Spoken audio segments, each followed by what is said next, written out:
ज्ञान की कोई भाषा नहीं होती, ध्यान की कोई भाषा नहीं होती, प्रेम की कोई भाषा नहीं होती।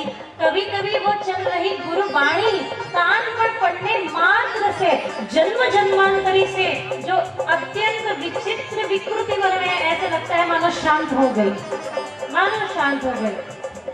कभी कभी वो शब्द समझ में आए न समझ में आए, पर कभी कभी ऐसा लगता है कि मानो आत्मा रूह सुकून पा रही है, कहीं भीतर गहराई में कुछ परिवर्तन हो रहा है। सत्संग का यही परिणाम है। जगत के हर व्यक्ति एक ही लैंग्वेज में मुस्कुराते हैं, वैसे जगत का सर्व व्यक्ति बाकी कोई भाषा समझे न समझे पर प्रेम की भाषा को समझता है। प्राणी तक समझता है।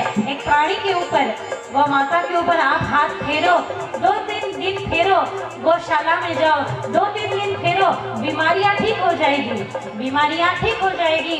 और गौ माता के ऊपर हाथ फेरो, वो गौ माता 2-3 दिन के बाद आपकी राह देखना शुरू कर देगी कि वो नहीं आया अभी, वो नहीं आया अभी, देखना। अरे प्राणी भी, 4 पैर का प्राणी भी प्रेम की भाषा समझता है। शब्द समझ में आए ना आए, पर मात्र उनके नाम गाए जा रहे हैं तो समझ में आता है।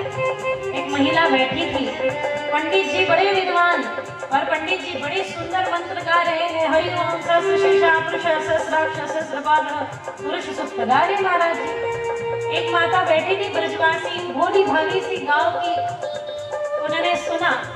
बाजू में बैठी एक महिला ने पूछा, समझ में आ रहा है क्या गा रहे, समझ में आ रहा है क्या गा रहे? तो उस भोली भाली सी महिला ने कहा, कछु न समझ में, कोई समझ में नहीं आया, एक शब्द समझ में नहीं आ रहा है, पर इतना हमें तो इतना पर्याप्त है कि हमारे ठाकुर जी की कोई स्तुति हो रही है, बस इतना हमें पर्याप्त है।